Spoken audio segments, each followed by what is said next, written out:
From bureaus worldwide, this is FSN. Thank you very much. And for the first time ever on the Richie Allen radio show, we'll have the sports news as reported on the newspaper review show this morning on YouTube. The far right were in meltdown over the last couple of days when they learned that a young Muslim woman would be riding a horse at glorious Goodwood today wearing a hijab.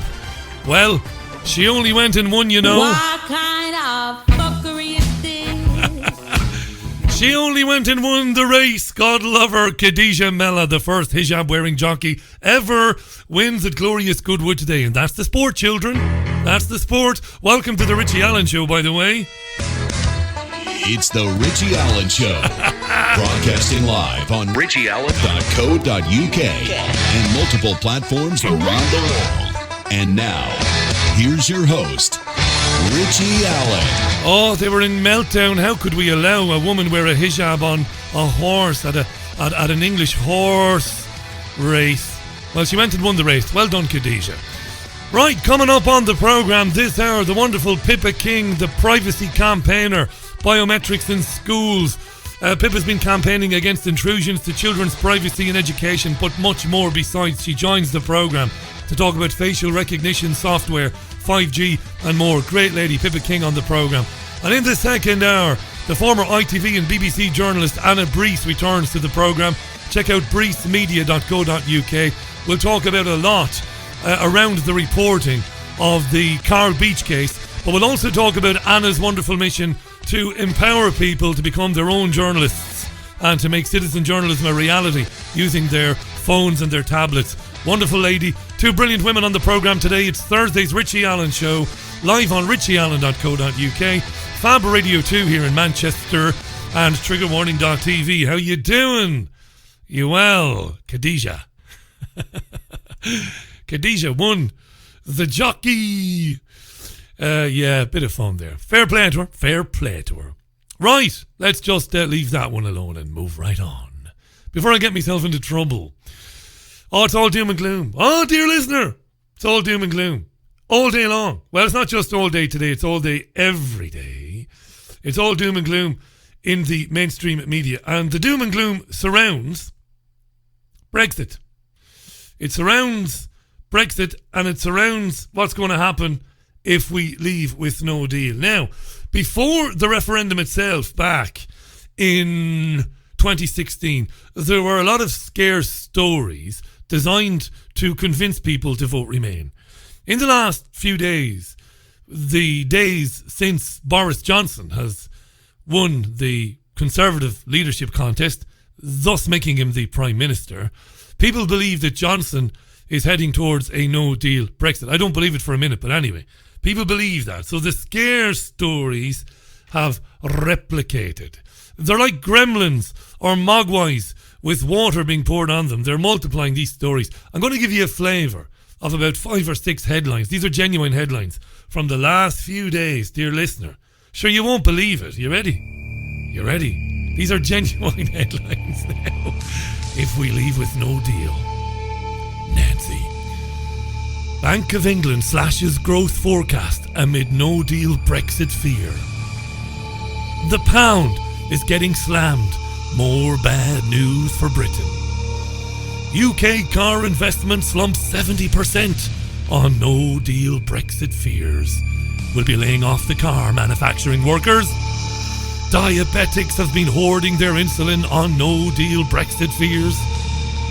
The UK and the EU is headed for a Cold War standoff over no deal Brexit. Yeah.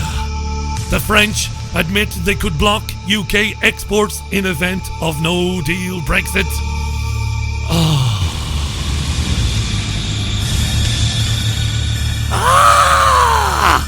No deal will kill us all. And then Irish PM says everyone in Ireland should be afraid of a no deal Brexit.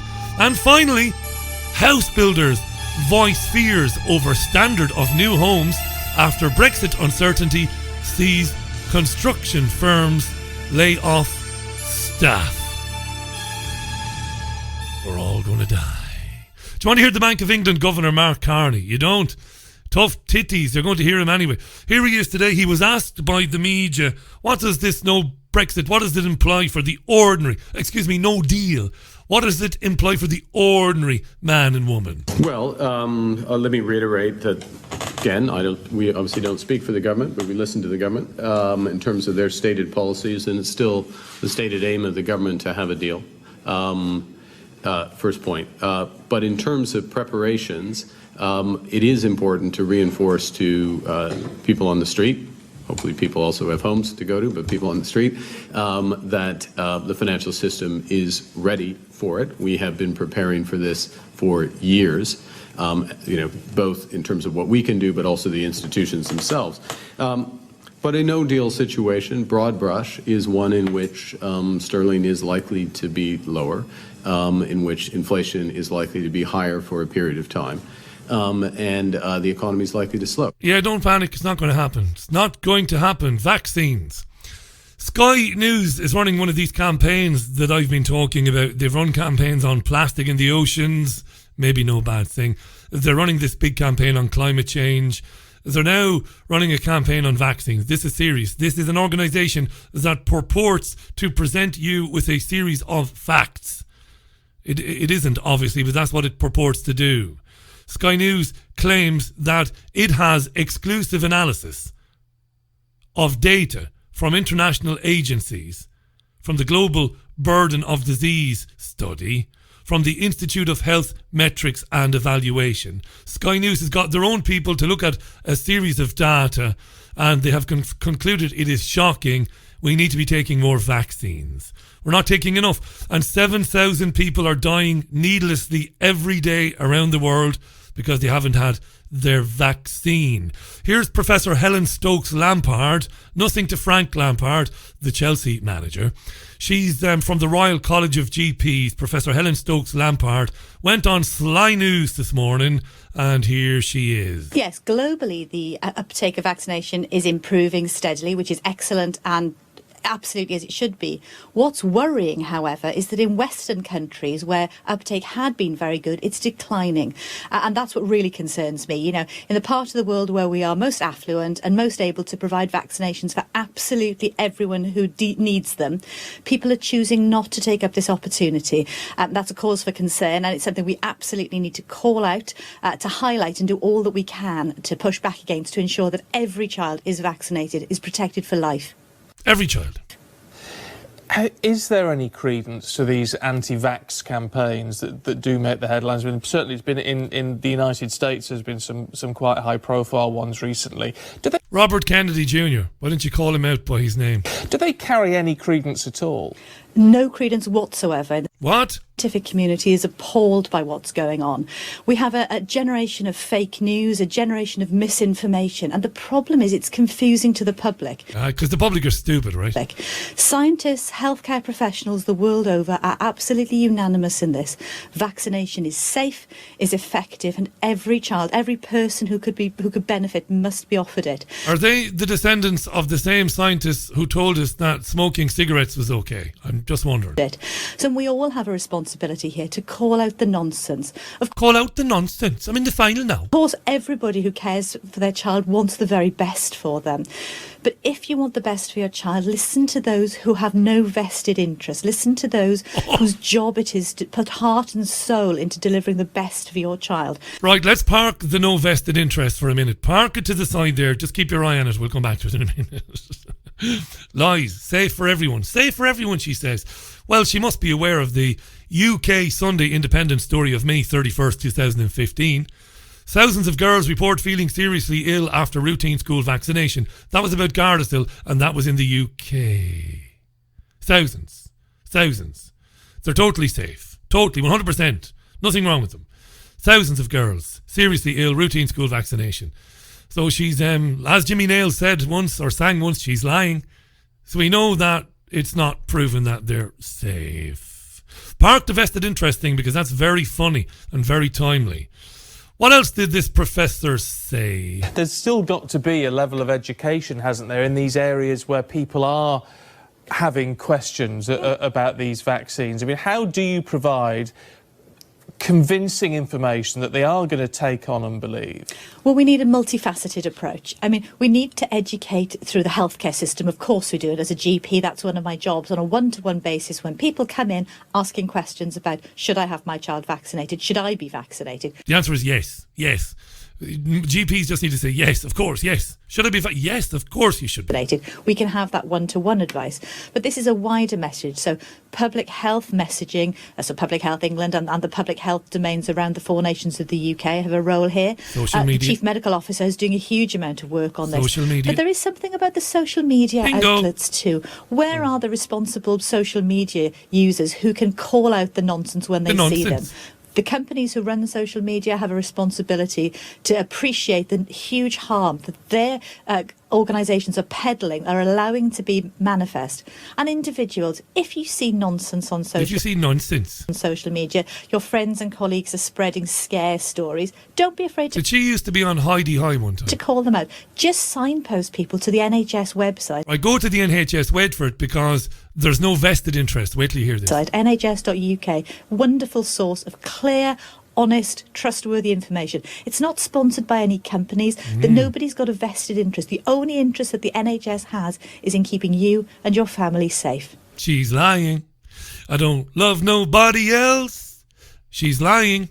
You can trust the NHS, no vested interest, no sponsors of this information. She's got a very short memory. Very short memory. May 23rd this year, May 23rd, was the future Mrs. Allen's birthday. Remembered well, and I remember covering this story well. Listen carefully now, children. This is only 6 weeks, 7, 8, 9 weeks ago. Big Pharma poured £57 million into UK patient charities, which could influence NHS drug decision makers report fines. Did you hear that? Let me explain it. Let me break it down. Drug firms are shaping the profiles of patient organisations through heavy investment.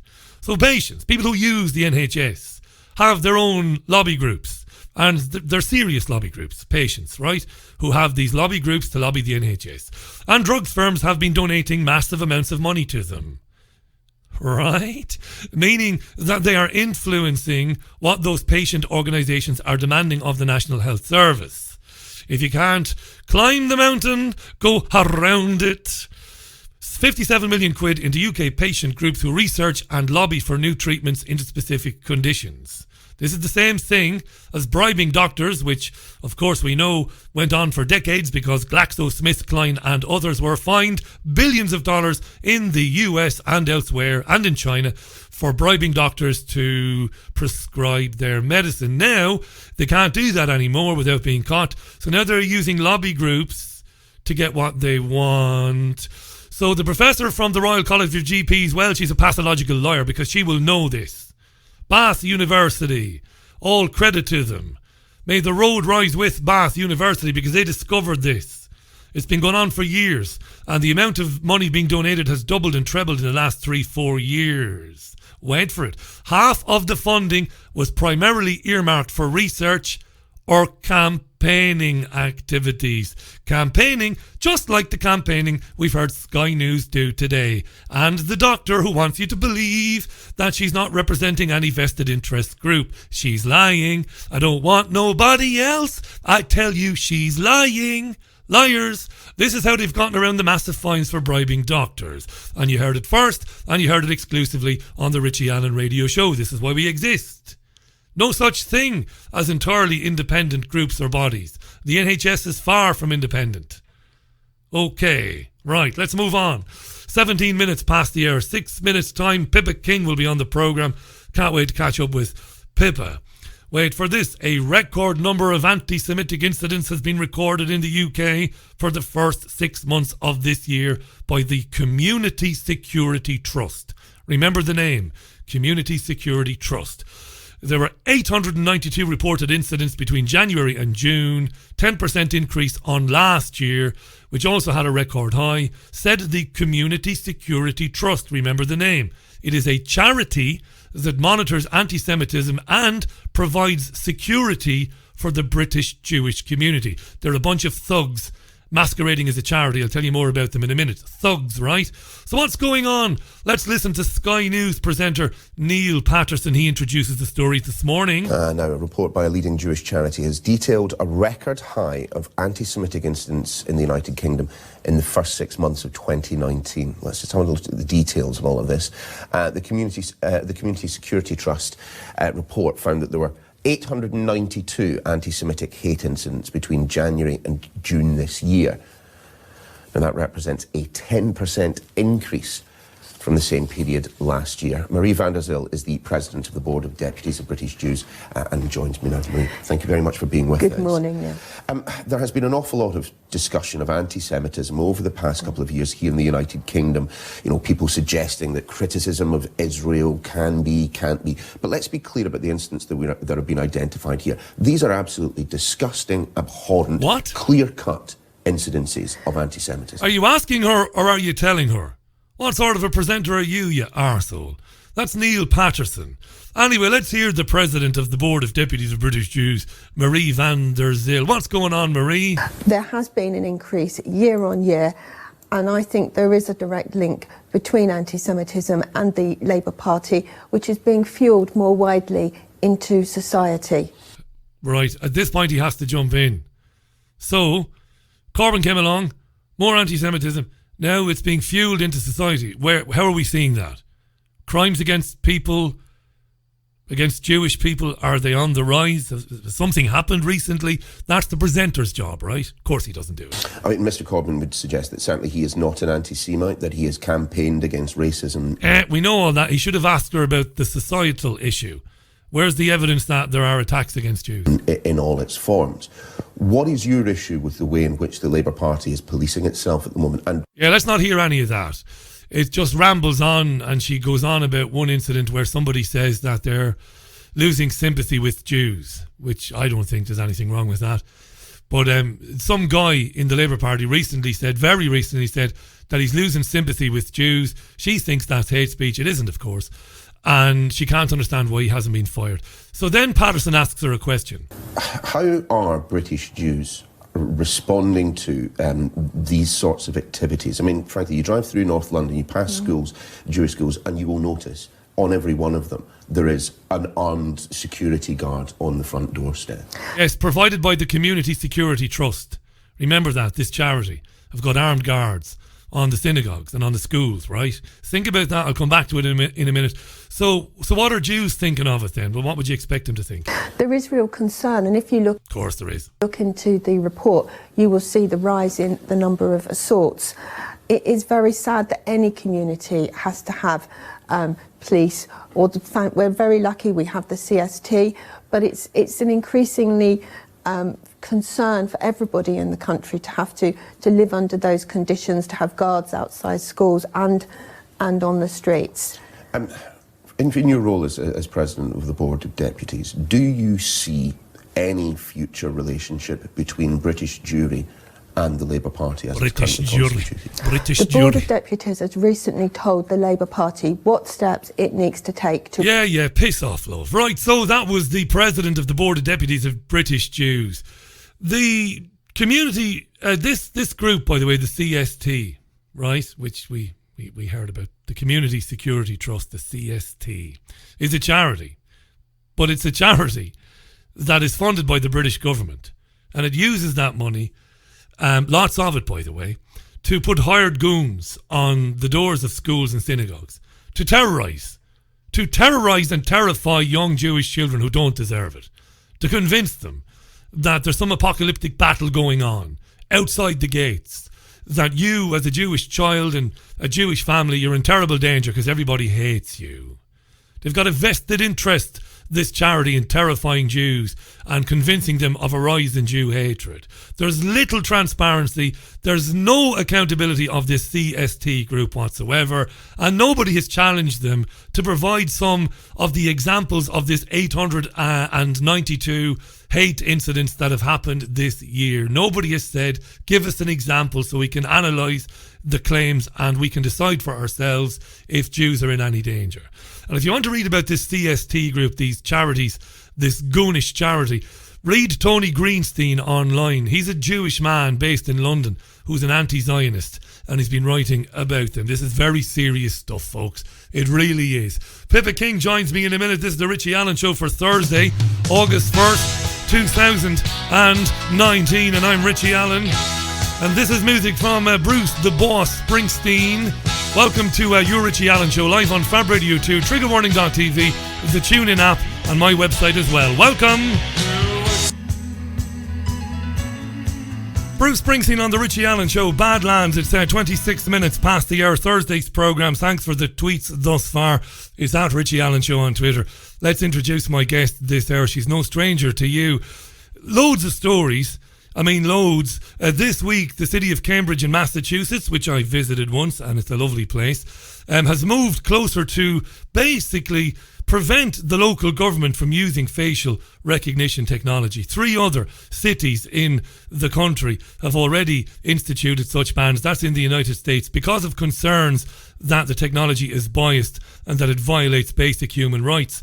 Last December, Cambridge City Council passed the Surveillance Technology Ordinance, which requires the council's approval prior to the acquisition or deployment of certain surveillance tech, which included facial recognition software.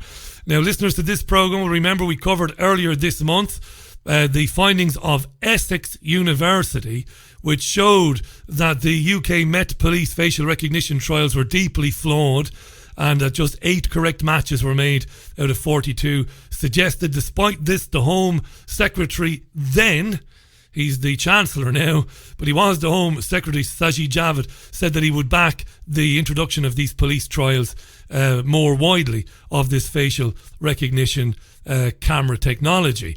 And in the Financial Times today, there are stories about how London will be a test case, or has been a test case, for using facial recognition in local authorities, but also in bars. So bar staff know just who is next in line for a beer. This is no joke. And like I said, there's very little I can tell you about my guest because you know all about her. She's blazed the trail, I think, over the years in demonstrating to people how you can take action yourself individually against this sort of thing, campaigning against the introduction of this technology in her own children's school. She's written Biometrics in Schools and Against RFID in Schools, the blogs, of course. She's been campaigning for about 15 years on these issues. I will put links to where you can find more about her online. Let's welcome back Pippa King to the programme. How are you, Pippa? I'm good, thank you. Thanks for having me on. No, it's great to have you on because you're the authority on this. Everywhere you look, there's a story rolling it out in bars. Thanks for the information you sent me today. I want to get into that in a minute, the specific incidences and stories that you're covering. But the Essex University was obviously the report was very welcome. It was brilliant, and yet the Home Secretary at the time said, "Well, yeah, okay, but we're going to do it anyway." What's going on, Pippa? Well, it was interesting because the police sort of championed themselves as saying, you know, we've got a very independent body that's going to look at us and look at the way we use facial recognition. And I think they thought that Essex University were going to come back with a glowing review. And in fact, it did the absolute opposite and said basically it's not fit for purpose. But essentially what the police are doing is they are using the NEC, Japanese facial recognition system. They've not actually bought it. It's a proof of concept. So what I think, and this hasn't ever been said, but obviously why would the Japanese company give the police this facial recognition technology, is that they're basically letting it learn on the population of England and Wales. Wow. And I actually went in 2017 we were invited very reluctantly, but Liberty put some pressure on the police, Metropolitan Police, and about 7 of us were invited behind the scenes to the police using it at Notting Hill Festival, which is primarily people with darker skin. And with people with darker skin, because the facial features aren't as defined as lighter skinned people, the algorithms aren't very effective. So again, it just smacked of the company saying, well, let's use it at this particular festival so we can refine the algorithm. I don't think the technology is at all robust enough to stand up in a court of law. And so what the police are using it for is, well, certainly the company is using it to try and refine the algorithms, I'm sure. But this is groundbreaking. This is groundbreaking stuff. Now you're saying this is all going belly up. It looks like it's bad for the tech companies. It looks like it's bad for the police. But because artificial intelligence is behind the analysis of the footage that is shot or taken, you reckon, Pippa, and you know what, I think you're onto something here, that they're just letting it go so that it can learn, it can get better, basically of its own volition, basically. Yeah, and I also think as well that people are sort of saying, well, it's not very good tech, so we should be banning it. Actually, if it was fantastic tech, would that make it okay to implement? No. It's not the accuracy of the tech. Well, it is. There's a part of an argument there, but it's actually, if it was amazing technology, would we want it anyway? And that whole discussion hasn't been happened. Brexit is taking up a huge amount of time in Parliament, and I've had a couple of debates that we've had parliamentary time tabled for that hasn't happened because something else has happened to do with Brexit. So it's this issue is just being kicked into long grass, and in the meantime, MPs have told the police and told the Home Office, let's just stop using it until we've had that important discussion. And the Home Office, like you just said no. And there's nothing anybody can do about it. I mean, they're like kids in a candy shop. The thing that worries me about it is that police can potentially use it for an information phishing expedition. So, for example, last November they used it at the Cenotaph November the 11th event, and they were looking for people that weren't necessarily wanted because they'd skipped arrest warrants or something like that. They were looking for people that might create a crime. So people that might have been a bit abusive on Twitter to maybe some of the royal family. And so there was a whole host of photographs in there of innocent people that they were sort of looking for. And this is the problem, because Mike Barton, who was the head of Durham Police, has overseen this whole facial recognition strategy by the Home Office and the police. And he's also overseen the huge 23 million face National Police database that has static facial recognition on, which is where you can take a photograph and say to the database, is there a match in there, rather than somebody leafing through thousands of images.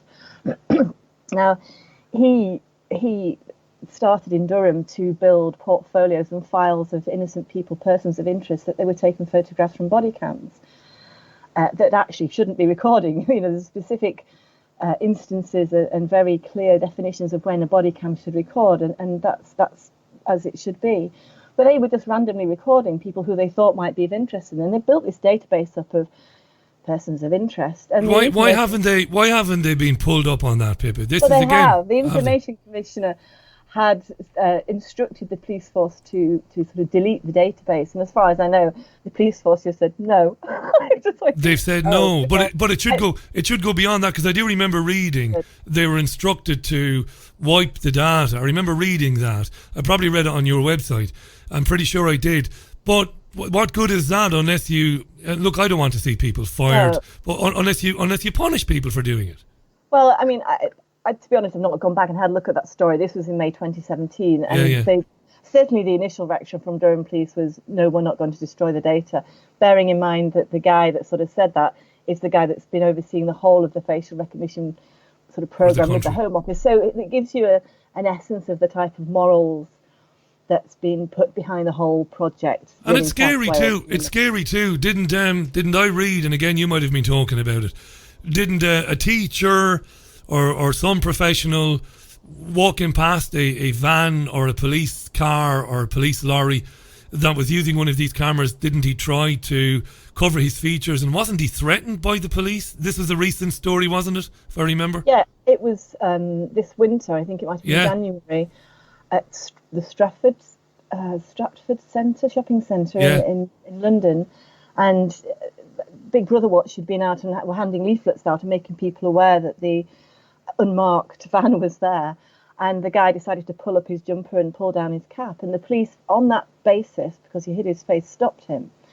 And then there was a bit of a sort of exchange of words, and this man basically told the police to F off, and that's what he got the £90 fine for. So he got a public order fine for telling the police to F off, basically, which I think he was well within his rights to, because they were stopping and saying, why can't we see your face? I mean, because you're allowed to walk around with your face covered up. Without being spied on and followed by people. Yeah.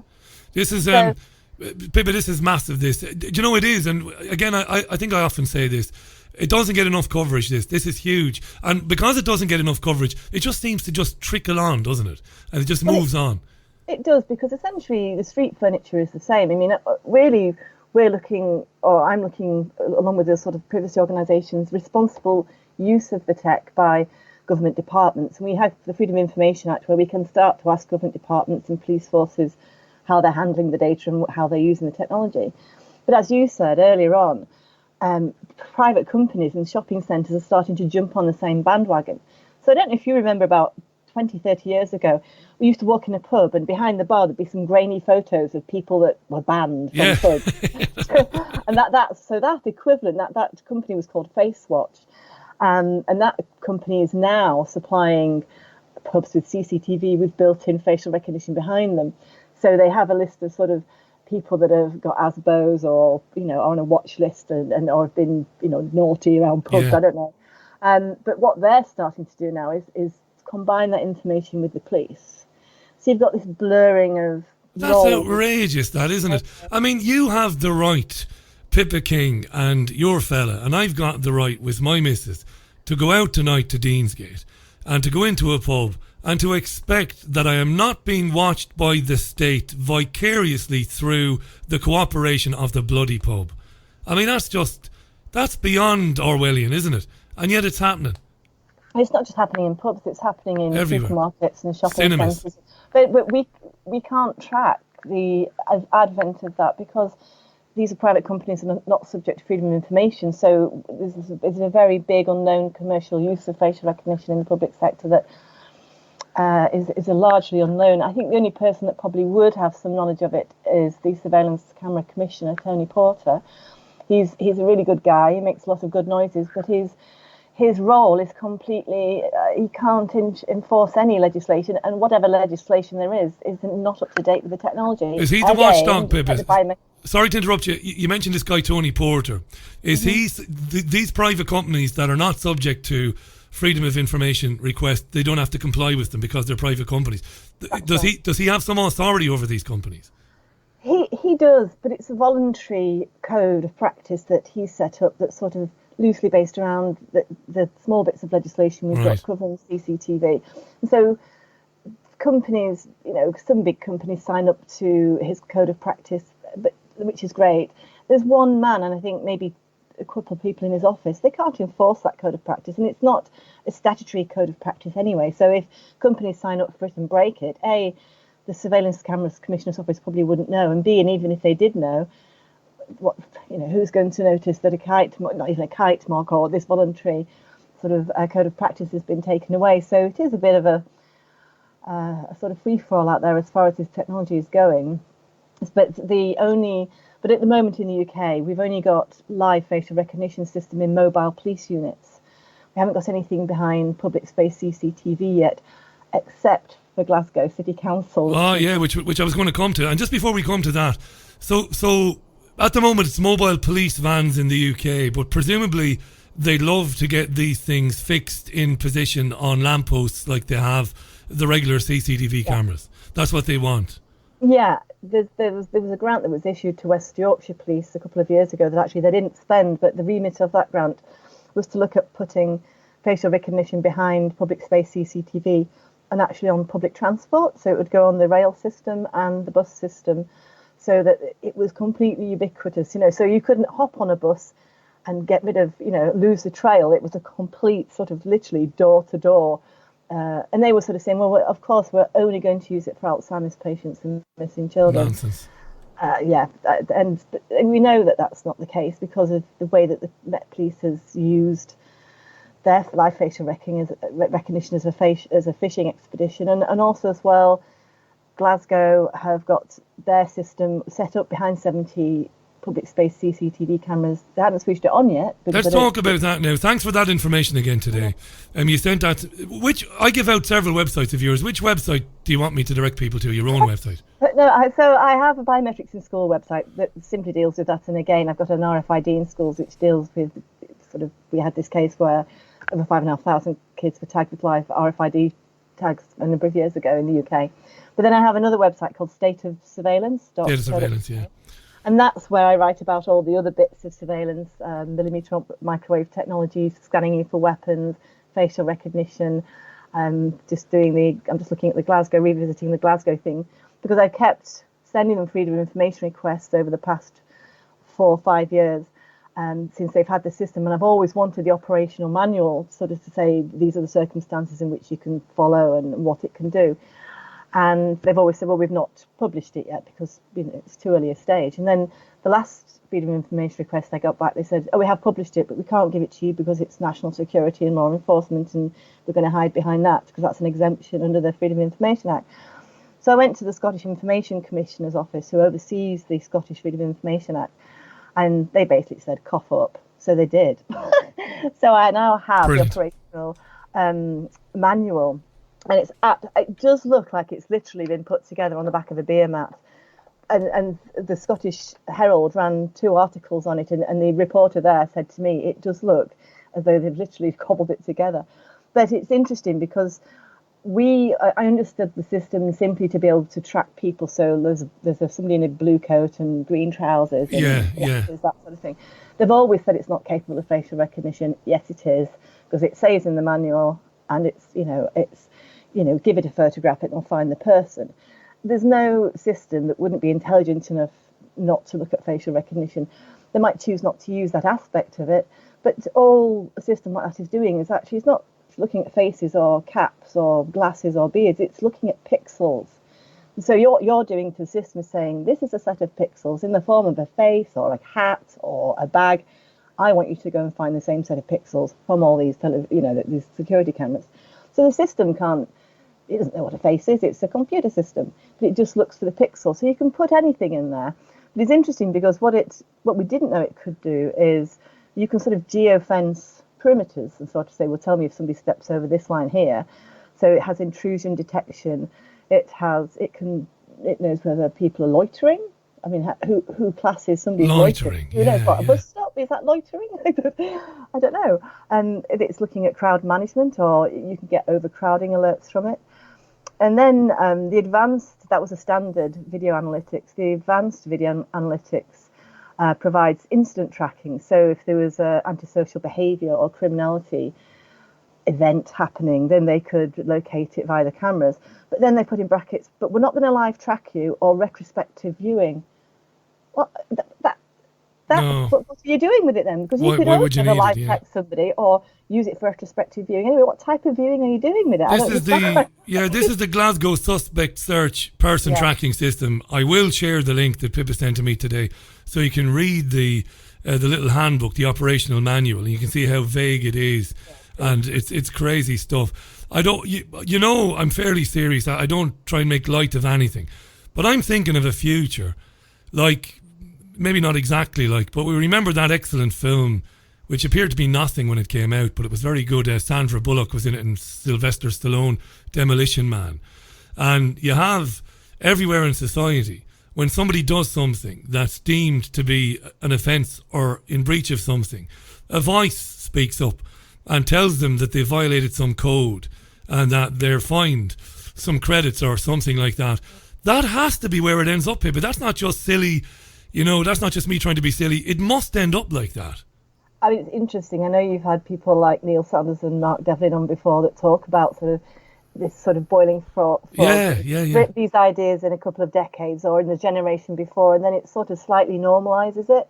Yeah. And you've got Minority Report, you've got Minority Report. And it is, people are more accepting of it, and who knows where it's going to go. It will go wherever we let it go, essentially. Yeah. Do you know, you mentioned Minority Report. I've not heard anybody say this. This is my own little fantasy. I do believe that in the very near future, this technology will be used to send somebody around to somebody's door to say to them, look, the AI, or they'll have some name for it, has been looking at you for quite a while. We're pretty certain that whether you believe it or not, you're going to do something pretty nasty in the next couple of weeks. So we're just going to take you out of circulation just for a little while so we can have a chat with you. I really do believe that's coming. Maybe not in 5 years, but 20 years maybe. The Home Office are running a programme called the Data Driven Insights Programme that West Midlands Police are looking at, and they are looking at exactly that. But they're not just looking at people who are going to be potential criminals, but they're looking at people who would be potential victims.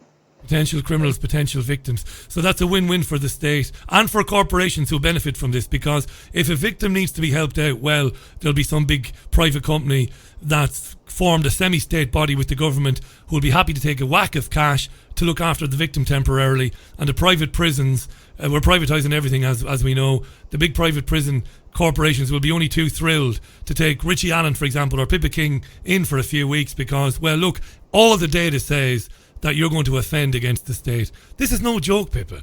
It scares the shit out of me, to be honest. It's and that's only what I know of and what's out in the public domain. I mean, the type of projects and developments that are going on behind the scenes in the security services and the military must be years ahead of what we're getting. Years ahead.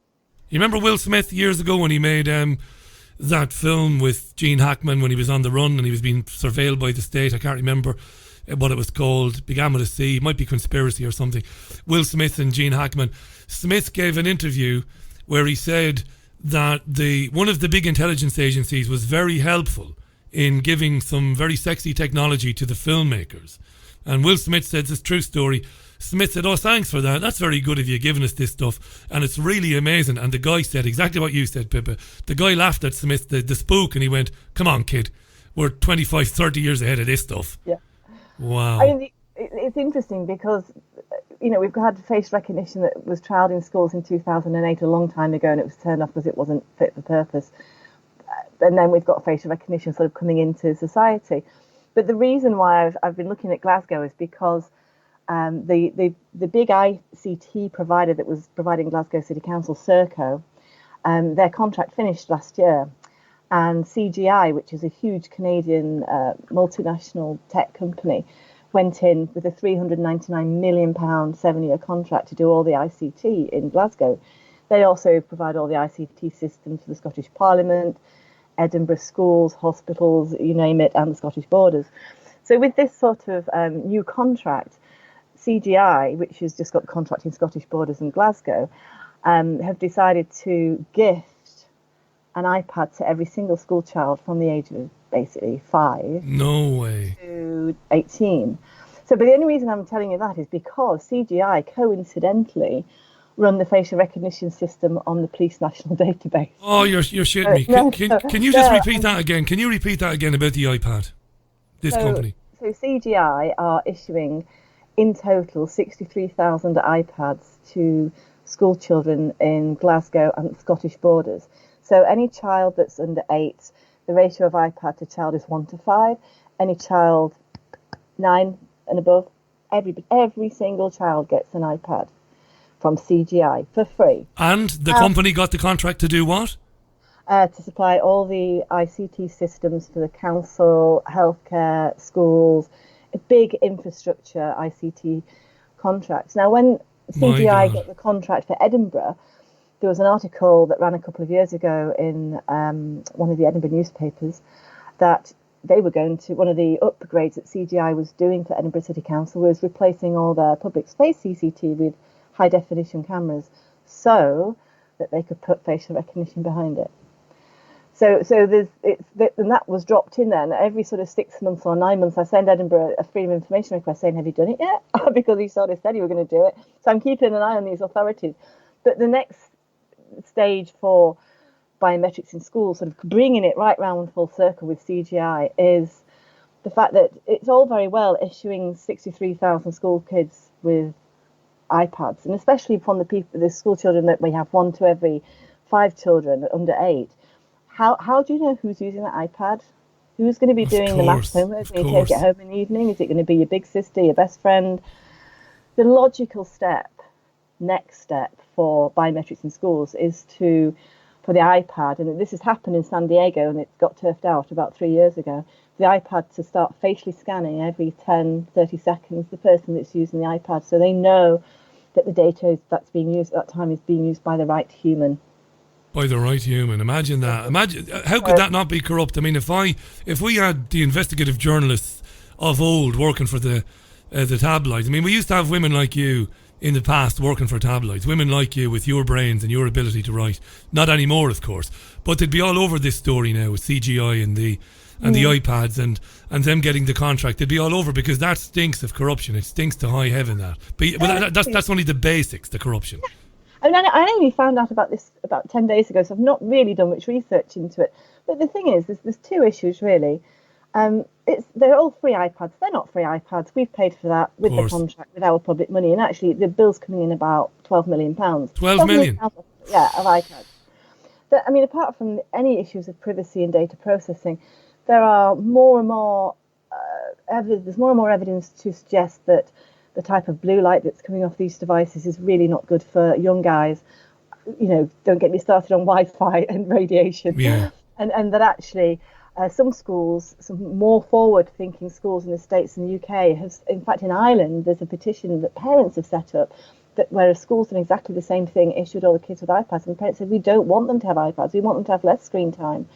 And there's been research in the States to say that when children are reading books, they actually retain more information from a paper book than they do an electronic book. There's something that happens to your brain. You're in a different mode when you're reading electronic devices to when you're actually reading a paper device, a paper book. Yeah. So it's not very forward thinking.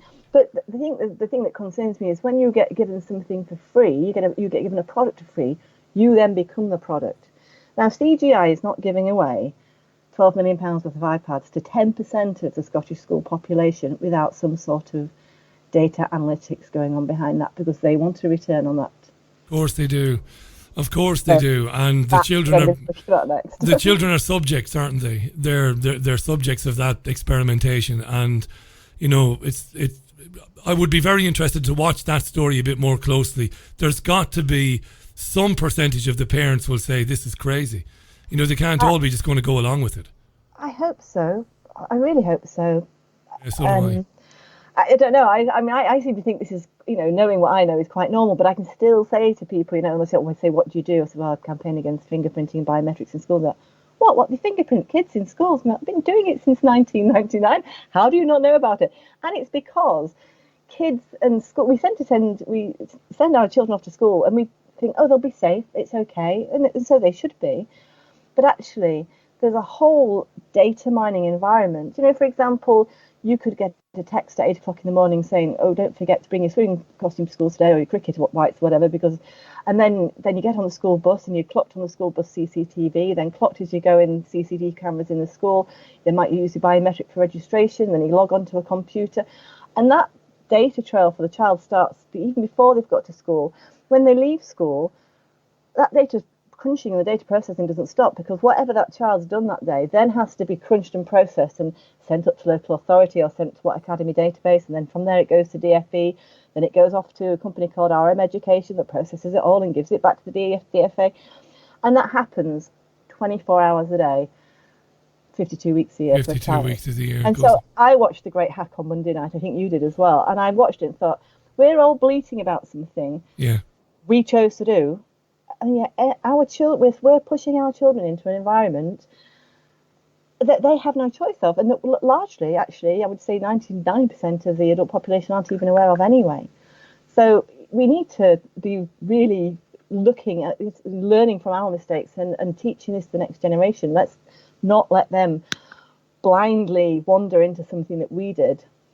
Fascinating, that documentary, because it seemed to be, you know, we these days we don't get documentaries maybe that we used to get, where, you know, I know if you undertake to make a documentary, you do so because you've got a strong opinion about something. So your own bias is going to be imprinted on the final product one way or another. But that being said, I thought it was kind of preposterous, and nobody could accuse me of having any sympathy or time for Donald Trump or Steve Bannon or Boris Johnson or Nigel Farage. Not at all. But I seem to be just whining about the fact that something happened that they didn't like. So let's blame it on, you know, our data being manipulated and all the rest of it. And I think one of the salient points of that, and you've just said it yourself, so there's no real need for me to repeat it, one of the salient points that was overlooked was that most of what Cambridge Analytica did was take data that was already there, that was put out there by us and by our friends and family and children. If you leave out the selling of data by Facebook to Cambridge Analytica, which made up only a tiny percentage of it, we're going to have to wake up to, the notion that it's not a good idea to be sitting around putting on Instagram pictures of your children, shouting out loud from a coffee shop where you are, what you're doing. It's not good. We never did that before. This is a completely new thing. Like I often say, anthropologists it's a wet dream for them, to watch people doing this.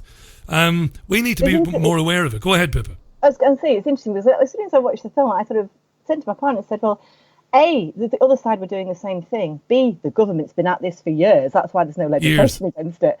The government the UK government is the best government in the world for this. They used to have something called the Nudge Office that operated out of the Cabinet Office. The Nudge part of the Cabinet Office has now been made into a charitable company, and it's called the Behavioural Insights Team. And they have gone from a workforce of 7 to, you can just type in Behavioural Insights Team UK Nudge, and you'll come up with their website.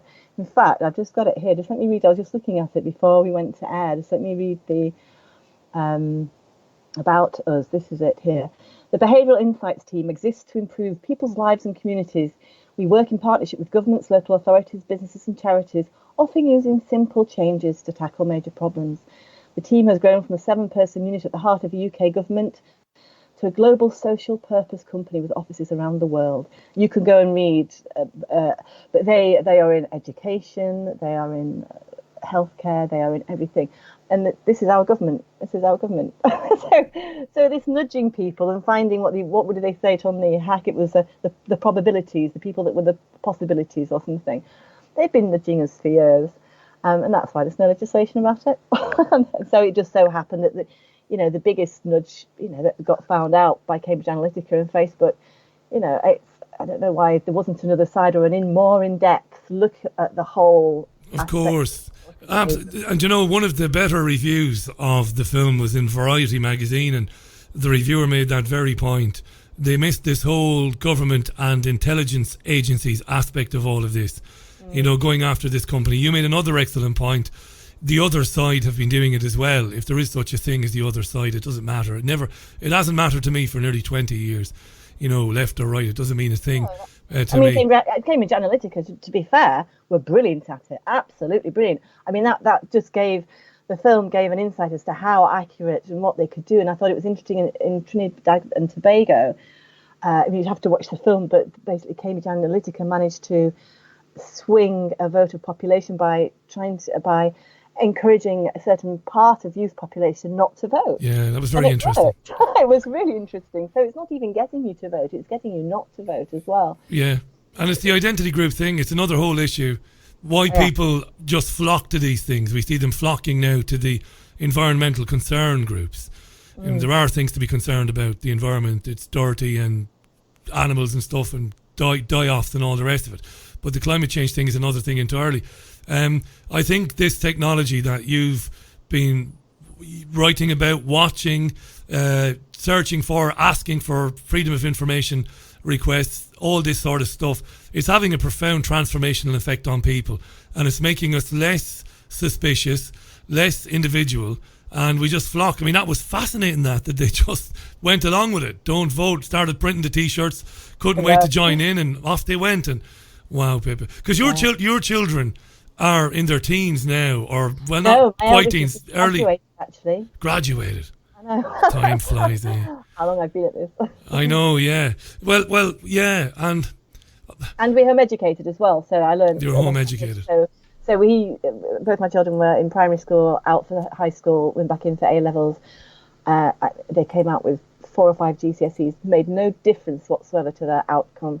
So if you're stressed as a parent because you've just had GCSEs, you've got GCSEs coming up, it is fairly meaningless to a child. If they're good and they want to learn or they want to do whatever, they'll build success regardless of how many GCSEs they've got. My 2 are a prime example of that. Brilliant. So it's been an interesting ride, really, looking at the education system and then looking at the wider implications of this sort of technology on the population. Do us a favour, come back real soon, Pippa, like soon. Don't leave it as long, right? I always say this, pippaking.blogspot.com. That's a good link for biometrics in schools. Check out Pippa on Twitter as well. She's, of course, on Twitter. You'll find her on my homepage. And follow this stuff really closely, because, again, this is one of the more important issues. There's a handful of things. This is huge. And it's going largely unreported. And if it wasn't for the likes of you, Pippa, we wouldn't know about much of this stuff. So thanks for doing it, sincerely. And enjoy the rest of the summer and come back real soon, because there's going to be plenty more to talk about. Well, I definitely want to pursue this iPad rollout. Yeah. Follow that story and give us an update on that real soon. Will do. Thank you very much for having me on. I do appreciate it. No, it's a pleasure. Thank you for your time. I really love having you on. Thanks, Pippa King. The brilliant Pippa King, live on the Richie Allen Show this Thursday afternoon. Biometrics in school, pippaking.blogspot.com. That's the website if you want to find out more about these issues. I mean, it's unbelievable, isn't it? Company gives out tens of thousands of iPads, allegedly free, to 10% of the Scottish school-going population, school-attending population. CGI. The same company gets the contract to roll out the facial recognition software and cameras. Come on, people. Come on, you know. But not a peep in the UK press. Not a peep. Not a peep. Oh, be Jesus, not a peep. Why would there be? Nothing to see here. The great Leslie Nielsen once said, rest in peace, nothing to see here. Please disperse. There's nothing going on. If I do that again, I'm going to kill somebody. I've got the microphone close to my face because it needs to be. And I keep banging my bloody glasses off it because I'm an idiot. Anyway, I'll try not to do that again. It's very warm this afternoon. It's been very wet. Are you following that story in Derbyshire? I'm sure you are. I put a link to it on Twitter earlier on about the floods or the potential catastrophe there. I'll bring it up, will I? In fact, while I'm doing that, I am going to take a quick break for the headlines. We'll get the headlines from FSN. Don't forget, in a couple of minutes, Anna Brees will join the programme. It's been ages since she made her first appearance on this programme. Former ITV, former BBC journalist. Excellent, right? And some of the stuff she's doing around citizen journalism is amazing. And I really want to talk to her about that. And I want you to hear it. Tweet the programme at Richie Allen Show is my Twitter handle. At Richie Allen Show is the Twitter handle. This is the Richie Allen Show live on Fab Radio 2 in Manchester. Triggerwarning.tv, of course. The TuneIn app and richieallen.co.uk, which is my own website, richieallen.co.uk. Right, we will get the headlines, just the headlines from FSN. Back with plenty more in about 30 seconds' time. From Feature Story News in London, I'm Holly Hudson. Rwanda has denied claims by the Democratic Republic of Congo that it closed the border between the two countries over Ebola fears. At least 32 people have died in two separate attacks in Yemen. The rebel Houthi movement has claimed responsibility for one of the assaults. And Iranian President Hassan Rouhani has described US sanctions on his foreign minister as childish. Great stuff. It's coming up for 3 minutes past the hour. We'll be calling Anna Brees in a second. Just before we do that, though, here's this. The Richie Allen Show relies on your support. Go to richieallen.co.uk and set up a monthly donation today. Right, that's an incredible story. Whaley Bridge Dam collapse. Town evacuated. That's the headline going around the world. Thousands of people evacuated from Whaley Bridge in Derbyshire because of the heavy rain and the floods that have ensued. Part of a reservoir wall has collapsed there, and they're terrified that it would be catastrophic if people were to hang around. So they're evacuating people. The police have told the 6,500 residents to gather at a local school and to take their pets and their medication with them. A severe flood warning, which carries with it a threat to life, was issued for the River Goyt, which is just below the reservoir there. Horrendous stuff, that. Amazing. And good luck to the people there. Let's hope that it doesn't collapse and that everything goes back to normal and they get a chance to make a repair on it, and that it doesn't, as I said, collapse and cause this catastrophe that they're worried it might do. You won't be surprised to learn that... Turn it off, Richie. Jesus wept. You won't be surprised to learn that the climate mongers are dancing all over this story and holding it up there as an example, yet again, that we've destroyed the climate and that this sort of thing is going to be seen much more, many more times in the future. And coastal areas and places villages near big rivers and reservoirs are going to be in danger. They're making hay while the sun shines, even though the sun is obviously not shining. It's torrential rain there, and we've seen it in Yorkshire as well in the last couple of days. I would suggest it's the weather, and it isn't unprecedented. Floods and for reservoirs to breach and for riverbanks to breach, it's not unprecedented. It has happened through the ages when there has been very heavy rain. But the climate doom mongers, well, they're saying, no, it's climate change, damn it, it's climate change, damn it, and we better believe it. We just better believe it, right? Right, coming up for 6 minutes past the hour, this is Europe's most listened to independent radio show. It's called The Richie Allen Show. I'm Richie Allen, thanks for listening. Thursday, August 1st, 2019. This is music from Al Jarreau, back in a minute with Anna Brees. Can't wait. Yeah, the theme from Moonlighting, Al Jarreau on The Richie Allen Show, 8 minutes past the hour. Welcome back. Thanks for the tweets. Keep them coming in. It's at Richie Allen Show on Twitter. Good to be with you. It really is. I'm delighted that my next guest has agreed to come back on the programme.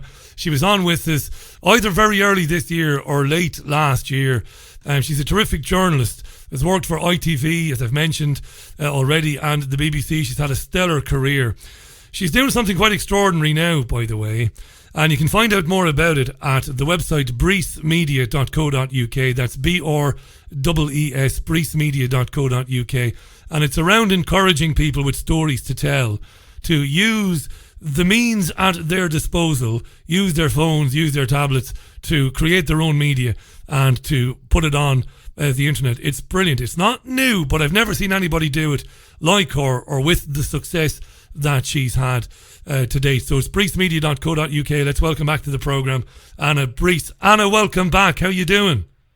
Good. It's really good to be back. Nice to be invited back again. Thanks for coming on. Watching some of the videos that I've seen on your Twitter page of women who were the victims of abuse, who survived it, getting on with their lives in the absence of any access to talk to commercial media, which is not interested anymore. I know better than anybody. You know better than anybody. Getting them to make their own short films and to tell their own stories. I mean it when I say I've never seen anybody as successful as you at doing that. It's quite extraordinary. And it's grown and grown even since we first spoke. Anna, tell us a little bit more about this. It's an amazing thing. Well, yeah, no, I'm incredibly touched and flattered that people trust me with their stories. And I think at the end of the day, this is all about those people with courage. And we call them whistleblowers, but it's someone working in an environment where they see injustice. They may have been a victim of abuse, or they may see other people that are victim of injustice or abuse, and they go, I'm not having this, and I'm going to do something about it. And then they rely on a system, maybe their union, or maybe an ombudsman, or maybe the press, and they believe that that system will protect them. And then they're going up against a brick wall. No one wants to know. So I'm giving them another option. They're using their mobile phone devices to get their story out on new media platforms. So I'm teaching them things like how to get the correct lighting, how to use a microphone, how to add subtitles, because 85% of videos now on the newsfeed are watched with the sound off, and how to maybe do boosting on Facebook, which is very powerful. And giving them an option to bypass the mainstream media. And I don't want to call it the mainstream media because they're not the mainstream media. It's not media. It's not media, full stop, is it anymore? It's not. Media. It's media. Media is Latin for message. For message, it's a way of communicating something to somebody else. I should say it isn't journalism. We don't have journalism anymore. You tune into any of the 24-hour news channels any day. Listen to the appalling interviews. Find yourself, and I know you'll be doing it as a journalist, shouting questions that should be immediately asked by the presenter, whoever it is, and nothing. It's dreadful. Propaganda nonsense. What sort of transformation is this having? I know you're not a psychoanalyst or a psychiatrist or a psychologist, Anna, but maybe we all are. We all are amateur psychologists. What sort of impact can you see this having on people? Because it must be transformational for them. It's given them an opportunity to witness and to be heard, and then they're meeting up with other people that may have been through a similar experience to them. And that what I have found, though, there are a lot of whistleblowers who aren't able to be public yet. There are a couple of people that have contacted me following my journalism on BBC Panorama, Saving Serious Children from 2013, trying to expose that. But they, their livelihood comes from the industry that they work in. So there are whistleblowers that don't want to be public, and there are whistleblowers that do. And there's a woman called Jan Cruikshank on Twitter who I met and trained for 2 days. And since meeting me and connecting with people and doing video, she's getting sort of 500,000 retweet reach a week, and she's getting her story out. But she's so full of courage, and she said, "I'd never wanted money. I just wanted to make the world a better place, to make sure this didn't happen again." And it's those people I'm just, she feels like she's got a voice now. She feels like she's got some power. Well, she's got something very important to say. She's talking about sexual harassment at work and how difficult it is to report that, and how it ends up. Yes, when you're maybe on a very low, you're bottom of the pile at work, and you're on a low wage, and somebody above you does it to you. Then exactly, it's very, very difficult to get justice. Isn't it dreadful it's still going on? And I have no doubt it is, and I'm not trying to score points with anybody here. Of course it is. But isn't it dreadful? You see all this Harvey Weinstein stuff, you see #MeToo, and you would imagine that the lousy, sleazy bosses and workers that were taking liberties and doing, uncomfortable things to women and making women feel uncomfortable, you would have thought that would have been a wake-up. Women and men. Women and men, of course, yeah. Well, there's some hope, Richie. There really is some hope, because these people, things are changing and they are getting their stories out. And that's why we've seen Harvey Weinstein and Epstein. Have I said that right? Yeah, all Epstein, these people are starting to be exposed now. Yeah. Because people do have a voice and they have the power to get it out to millions of people. But yeah, I do think things are changing. And the last 3 or 4 years, I've seen massive changes. And you think, this woman, they just thought, well, she's got no power. Jan Cruikshank, she's got no power. She's not going to get her story out to anyone. She's just got a few Facebook friends. We can treat her however we like, without going into the details of the case. But things have changed now. We've got these platforms, and if you know how to use them and you know how to use video, you are a threat. You are, of course you are. And you are, and they can't keep you silent anymore. It also highlights something very important, Anna. By the way, folks, it's Brees, Brees. Do I say Brees right? It's Anna Brees, isn't it? Yeah, Brees, yeah. Brees, yeah, B-R-W. Yeah, it's the same in Ireland, you see. Anna Brees, it's breesmedia.co.uk, and we're talking to a proper journalist here. You know as well as I do, we don't have very good laws in this country to protect whistleblowers still, so we don't. We've been promised them for years that whistleblowers, when they have information that is in the public interest, that they will be able to put it out there without fearing losing their job or what we call retaliation. But we don't have laws to protect people, Anna. No, and I've heard from a lot of people that have gone to their unions as well and feel let down, and they've put a cap on compensation, or they've refused to investigate fully or properly and adequately represent whistleblowers. It's very, very difficult indeed. And what I found with employment tribunals as well, because you've got a whistleblower defence, people have no experience of going to employment tribunal. It's their first experience ever, and usually they settle before it gets to court, so the story doesn't get out into the public domain, and they're forced to sign non-disclosure agreements. So when I did the course, I did a 2-day training course with whistleblowers and also victims of abuse. They were so incredible. They said we wouldn't do it. We wouldn't sign the NDAs because we want justice. We want things to change for other people. They didn't want the money. Good stuff. And I was in a room full of people that totally inspired me, and that's why I'm so delighted that I'm able to run the course again in September. And again, I've got some fantastic whistleblowers, people that were in the prison system and the NHS and the BBC.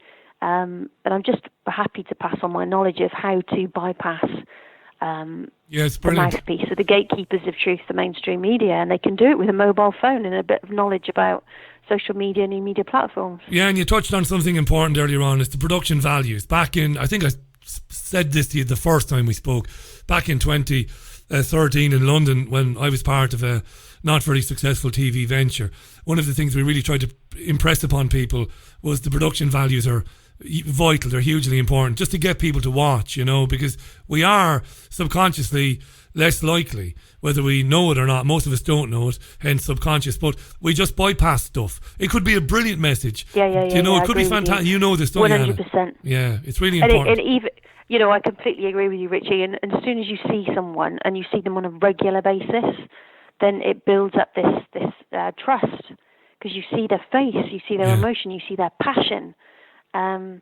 When you create video, then you build up the trust. It's all about trust. Like, and trust, and then So I've gained in the last week about 3,000 followers on Twitter, and they message me all the time. And they say lovely things, and I message them back, and they tell me their stories of injustice and abuse. But until I meet someone in the flesh, I struggle to trust and believe. But video is that halfway house, isn't it, to actually meeting someone in the flesh? Yeah, I believe so. It's kind of transformed my approach as well in recent months.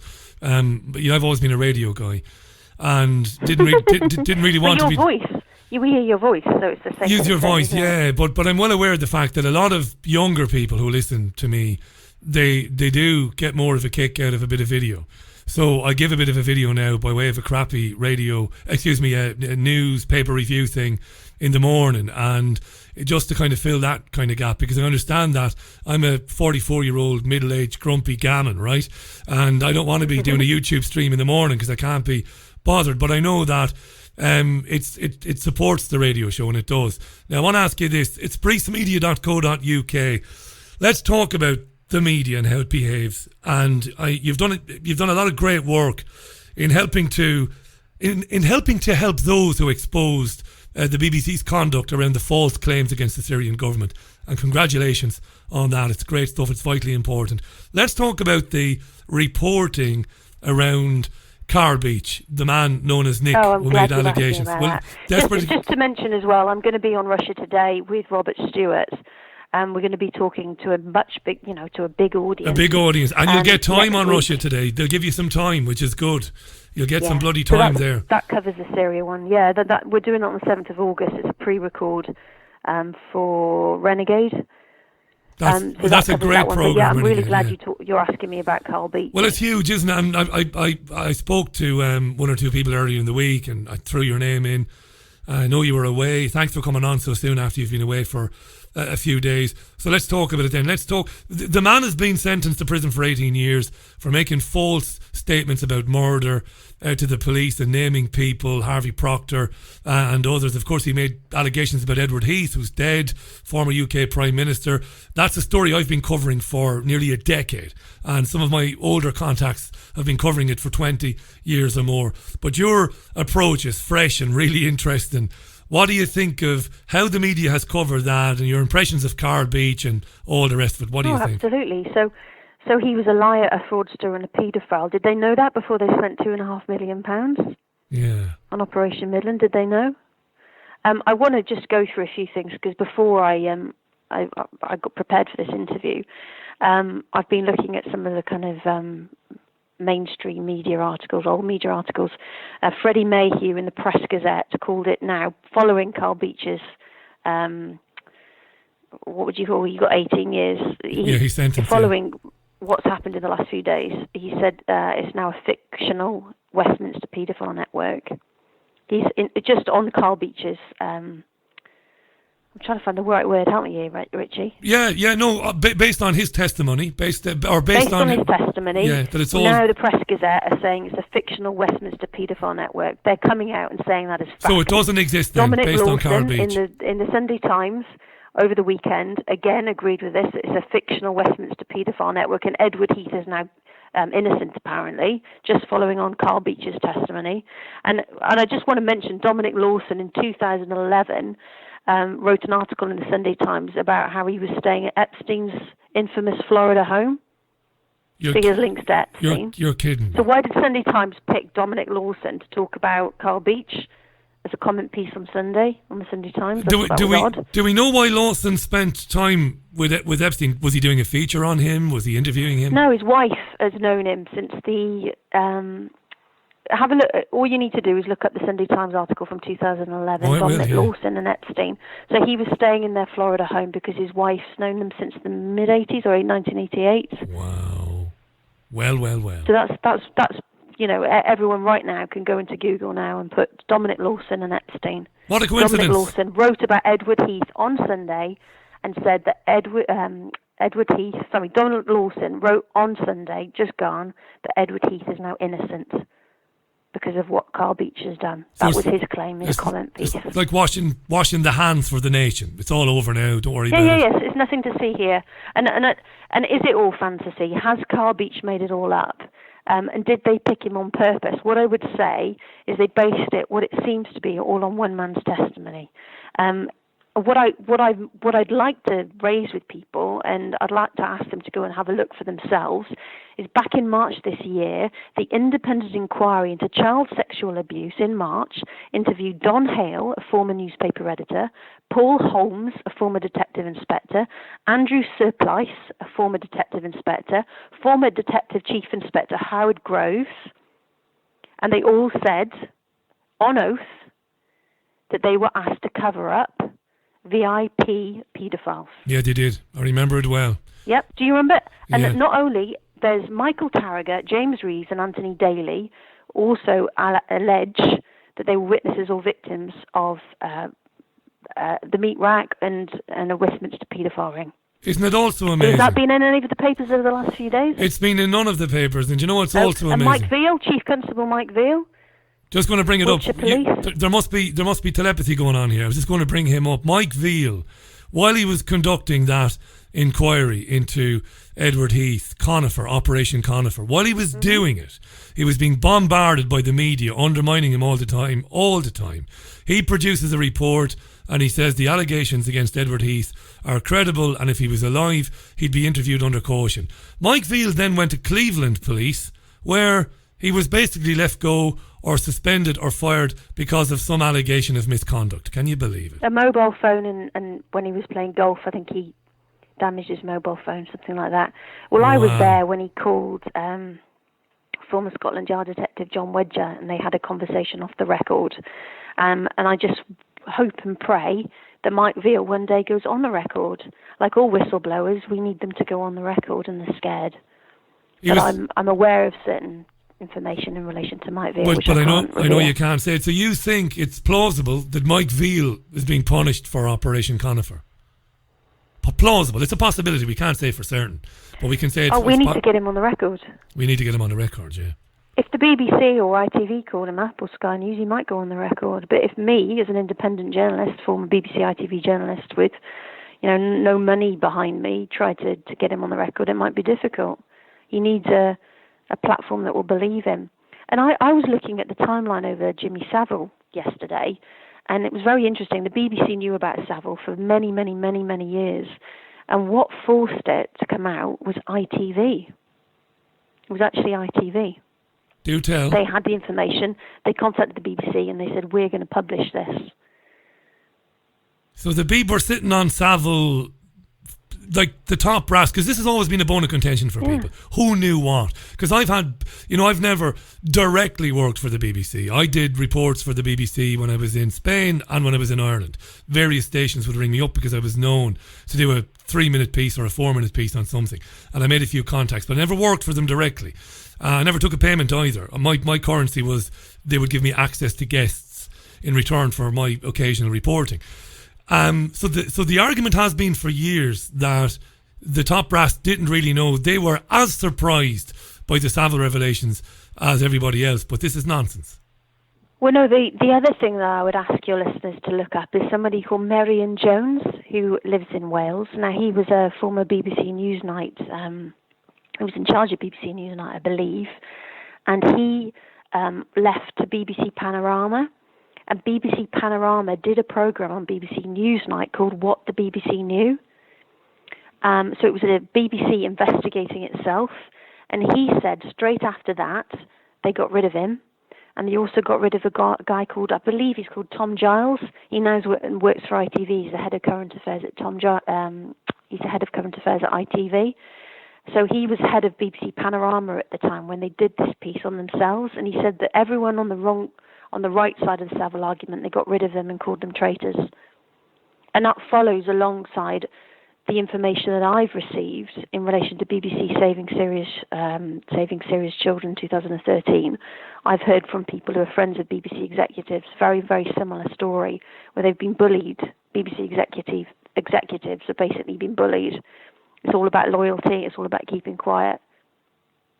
And yet, because we could talk a bit in a few minutes about saving serious children, we'll find some time to, depend on how you're fixed for time. I'm on till 7. If you can stay with me for another 15, 20 minutes. Whistleblowers, BBC whistleblowers, yeah. Where are they? They need somewhere to go. But this is the question. That was my question, because I believe you 100% that there would be very uncomfortable staff knowing what the BBC did around the Syria Panorama programme. But yet, who's likely to even publish it? I mean, they couldn't run to the Mail, they couldn't run to the Telegraph, they couldn't run to the Mirror. Because this is interesting, right? Listen to this. I don't think George Galloway would run it on his RT Sputnik programme. No. But Renegade will. So Russia Today, one programme will, and the other Russia Today programme won't. And you say you don't think Galloway would run it. Did you approach Galloway? No, they approached me. Right. No, excuse me, but I said... I'm on Renegade talking about BBC Panorama's programme Saving Serious Children, and they were more scared of the lawyers. Were they now? Were they? Yeah. Folks, do bookmark breesmedia.co.uk. You're listening to Anna Brees, former BBC, ITV journalist, doing stellar work with not just whistleblowers around child abuse, but other issues as well. Training people to make very polished videos to be uploaded to YouTube and elsewhere, telling their story. This is a remarkable lady, I think, doing a remarkable thing.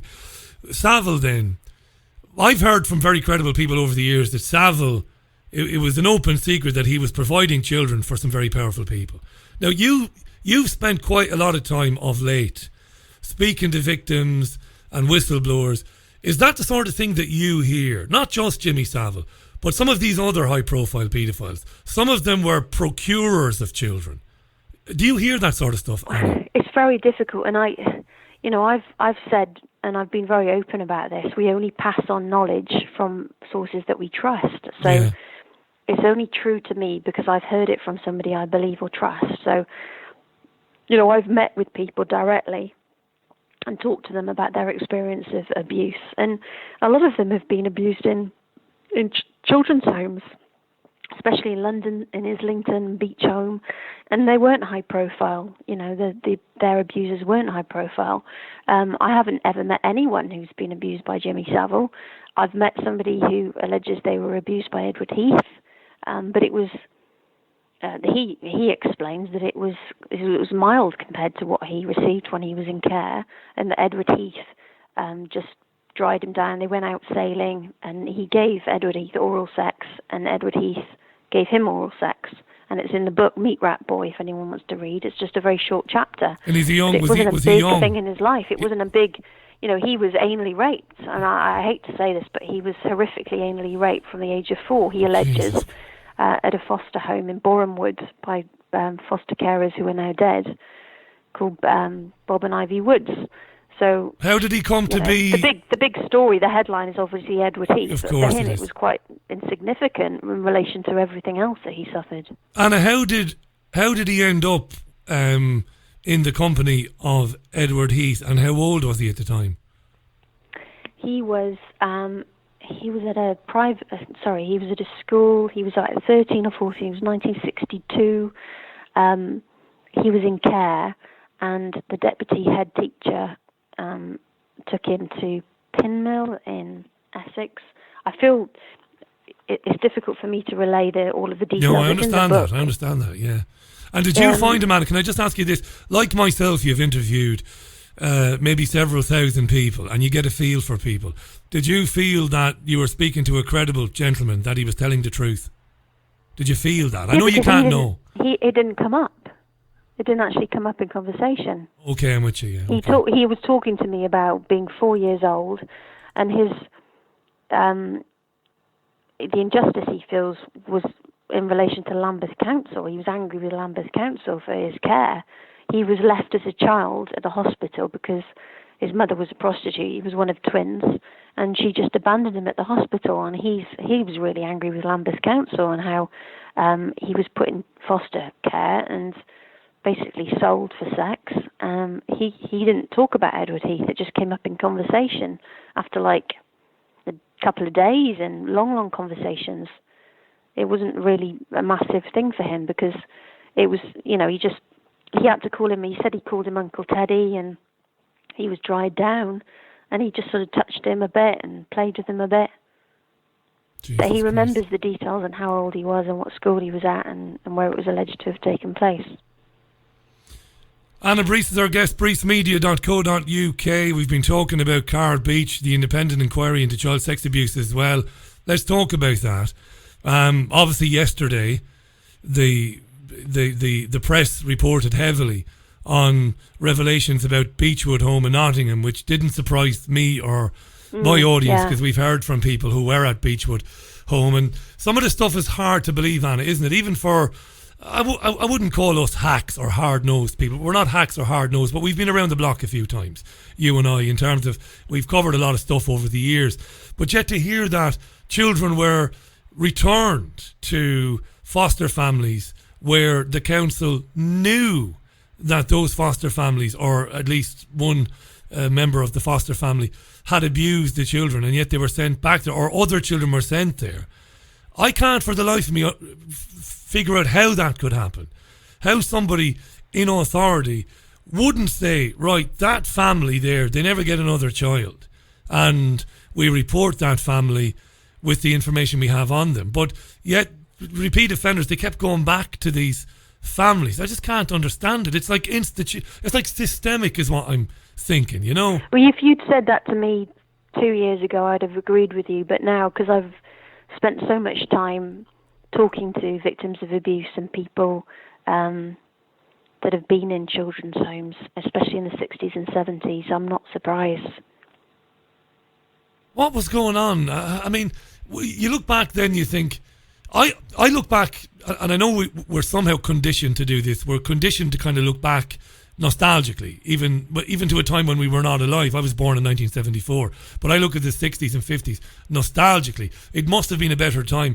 People must have been kinder. People must have had more time for one another. And yet these unspeakable things were going on. And not only were they going on, but they were tolerated and ignored and enabled. Well, absolutely agree with you. And at the end of the day, children without, parents, they're vulnerable. No one's speaking for them. It's the same thing with whistleblowers. They're powerless. We need to give a voice to the voiceless. Is it going on today, Anna? You and I need to do as journalists. Absolutely right. It's the reason this programme exists. That sort of massive scale abuse of youngsters. Is there a suspicion amongst the people you interview? I'll be fair and I won't ask you for your opinion, because you're too fair to be just speculating, so I won't ask you to do that. But the people you meet, do they speculate that it still happens, that children are... Yeah, that's what they're scared about, yeah. Institutionally that's what they're worried abused. About. That's all they care about. They don't want money, they don't want fame, that's all they care about. Whereas a lot of journalists I work with in television, they did just want money and fame. Yeah. They did. But the people that I speak to, that's all they care about, is making sure it doesn't happen again. Making people that's aware all of it. that they're passionate about. Let's go back to where we came in. While they're doing that, the mainstream beast, in the guise of people like Lawson, you mentioned earlier on, are working hard to create, amongst the population, to create the idea that all of this stuff is false memory syndrome, or it's just complete fantasy, it never happened. What do we do about that? Because it's happening. I mean, today, since Beech was found to be guilty, it's been relentless in the media. I know, and it's made me so...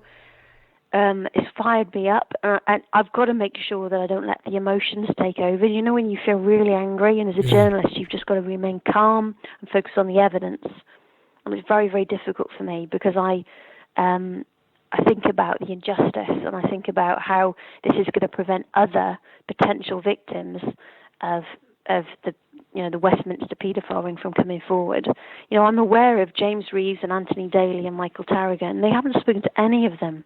They haven't looked at they weren't there. The independent inquiry into child sexual abuse, there were no journalists there apart from Mark Watts, and I was there. I went. I wasn't getting paid. Mark wasn't getting paid. Yeah. What did these gentlemen testify to? Remind our listeners, what did they say?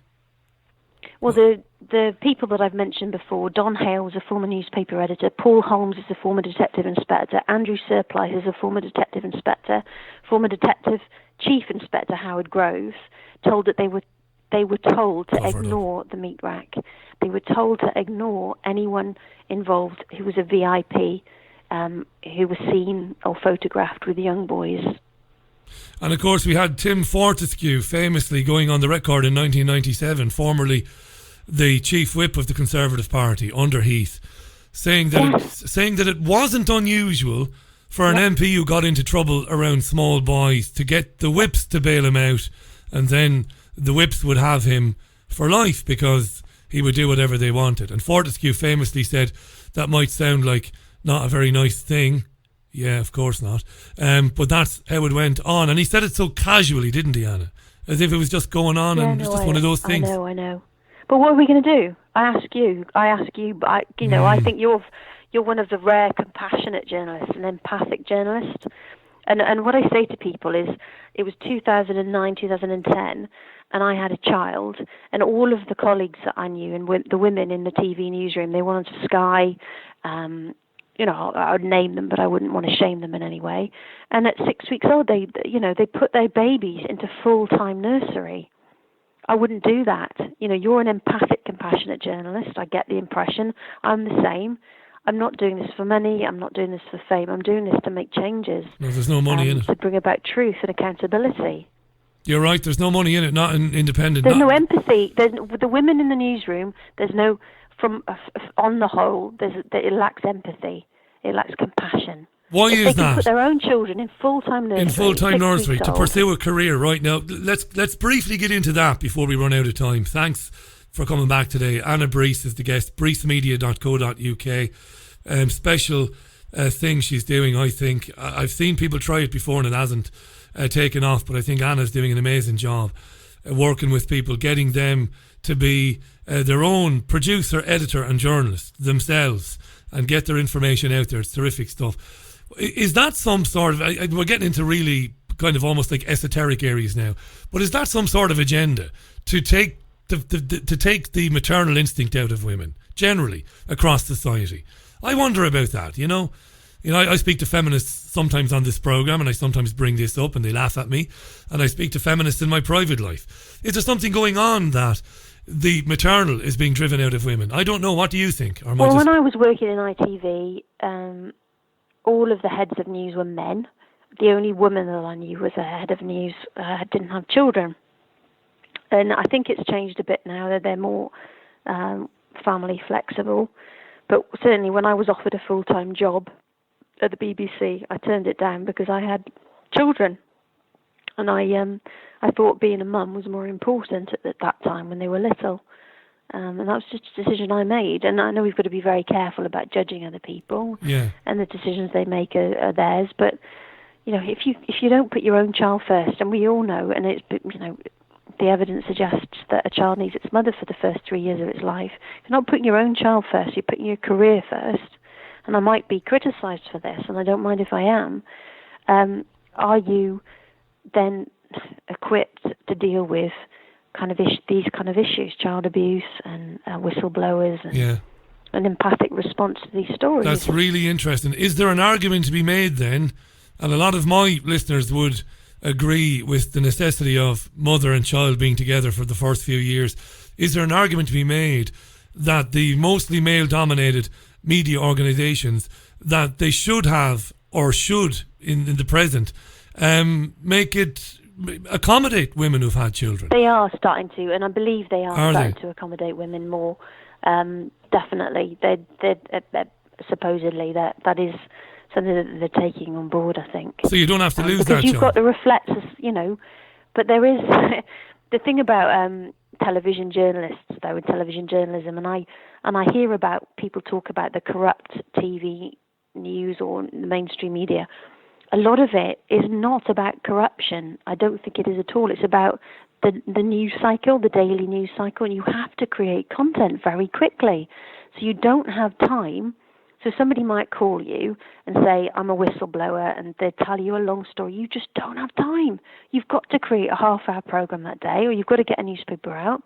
And if you're lucky, I know what I always ask news organisations when I talk to them, because I've passed stories on to Sunday Times and ITN, is what is your journalism research department like?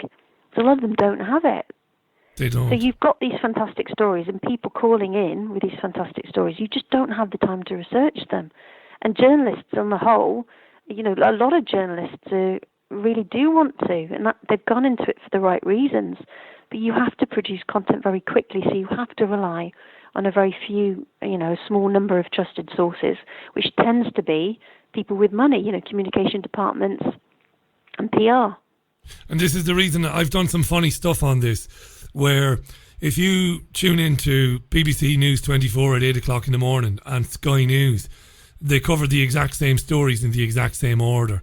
And I present that to my audience sometimes to get them to think about it. Why do they do that? And Brilliant. You've answered Brilliant. it. But you've I answered love it. Yeah, because they're using the same tiny group of Really, sources, and they have no time to do any real in-depth stories. You know, to really do something in depth and to provide analysis of it. It's all bullet points and sensationalism, and then move on to something else. It must be a dreadful environment. I used to write the overnight. So when I worked in TV, it's called writing the overnights. So you'd write the morning bulletin the night before. Tell us about that. That must have thrown up some very interesting times, I would imagine. Well, unless you had an embargo, and there was nothing juicy at all. It was just rubbish. Just rubbish, yeah. People only listen to the breakfast news for the weather and the travel. Did you get creative, Anna? News. Did you get creative with it? I can imagine you did get creative with it from time to time, as best you could. No, I did as I was told. I always did as I was told. I've become far more open-minded and questioning in the last couple of years. Yeah, my experience and but you're right. You're 100% right. There is information that they get that they rely and trust on. So I'm quite happy to tell you this. Okay, I used to work with somebody called Matt Brindley. He is now the producer of the ITN News at 10. I sent him a recording of a conversation I had with somebody that was mind-blowing. Totally mind-blowing, about sexual abuse and VIP paedophiles. And I sent it to him, and no, he didn't listen to it. He didn't have time. Wouldn't have listened. And he just said, this is being dealt with by ICSA and the Islington Gazette. And I don't believe that he was negligent in any way. I believe he did not have the time to listen to it. That's my honest belief. I might be wrong, but you could easily think, he's in some way covering up, or he's some way covering up for the paedophiles or the abusers. I know he did not have time to listen to a 40-minute telephone interview. Yeah, it's not always the case that people are covering stuff up. You make a very good point there. It's time constraints and a day that never ends. I mean, I have those days producing 5 live radio shows a week, packed with content and audio on your own is a nightmare. It basically works out at 18 hours a day for me, and I'm not looking for any sympathy whatsoever. Seriously? Oh, it's crazy. Absolutely. There's no editor, no producer. Have you heard of the Canary? The Canary. The Canary? Yes, I've read some of the Canary stuff. They contacted me. So, you know the anti-Semitism program that BBC Panorama published last week? Yeah, and I was going to bring that up. I mean, that was outrageous. Well, they called me and they went, we really want you to comment on this. We're going to do an article in it. And I went, that's great. They said, our deadline is 5 o'clock. It won't be a story tomorrow. And I went, what? But I've got all of this information about BBC Panorama and saving serious children. I've done loads of investigation into BBC Panorama. And they went, no, it won't be a story tomorry. It won't be a story tomorrow. Anti-Semitism and BBC Panorama and Jeremy Corbyn's only a story today? What? Yeah. Does that make sense? Well, no, because Panorama used some people that were caught in a Al Jazeera expose called The Lobby, and they put those people on the air, and they didn't challenge any of the information that they were being given.